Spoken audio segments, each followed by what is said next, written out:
This is exactly why Elon Musk bought Twitter. And no, it's not because of free speech and he's like a good Samaritan. I think he is a good Samaritan. I love Elon Musk. I'm a huge fan. I've read his biography. I've studied the guy. He's a genius, literally just genius, but he's also a genius business person. He bought Twitter for a very specific reason, and it has nothing to do with free speech, guys. Like, again, I love the guy. He's going with the free speech route because the reality is, as we all know, as a lot of us agree, a lot of these platforms right now don't have free speech. By him turning Twitter into free speech, he's going to gain a lot of users, which is going to serve his ultimate purpose, which is not free speech, guys. Like, he's not spending $45 billion to be a good Samaritan, okay? The reason why he's spending $45 billion is because he owns distribution now. So I don't know how many people are on Twitter, but I'm going to say at least a couple 100 million, probably way more than that, probably almost a billion, if not over a billion. And when you have that many people on Twitter, you can send out one tweet and you can have the whole world, a billion freaking people, seeing that information. That's really, really powerful. Think about his other companies. He's got Tesla. They're a B2C company. What does that mean? They sell to consumers. They don't sell to businesses. So if they sell to consumers, where are the consumers hanging out at? Well, about a billion of them are hanging out on Twitter. Okay.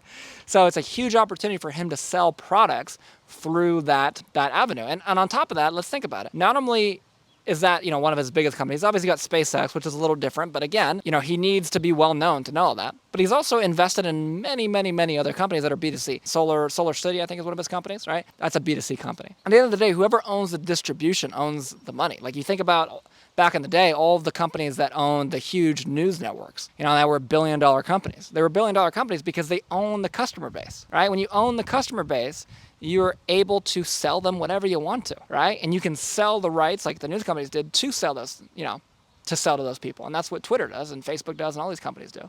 But when you own the platform, you can literally just distribute any information you want. Super, super powerful. And so that's why he's doing this. So the question becomes, well, what type of ROI does he need to see to make this work? Well, Tesla right now is valued around $1 trillion, okay? So if he grew Tesla's valuation by just 4%, because he had better distribution, way better distribution, he would make an ROI. He'd at least break even on the investment. And do you guys think he can grow Tesla's valuation by 4% with the entire network of Twitter's users? Probably, right? And that's why it makes sense, okay? Because he has access to that. On the flip side, we've seen him, and I don't want to say manipulate, but he's manipulated the crypto markets a lot. And that's without him owning Twitter. What do you think he's going to be able to do now if he owns Twitter? Probably make a lot more than $40 billion, okay?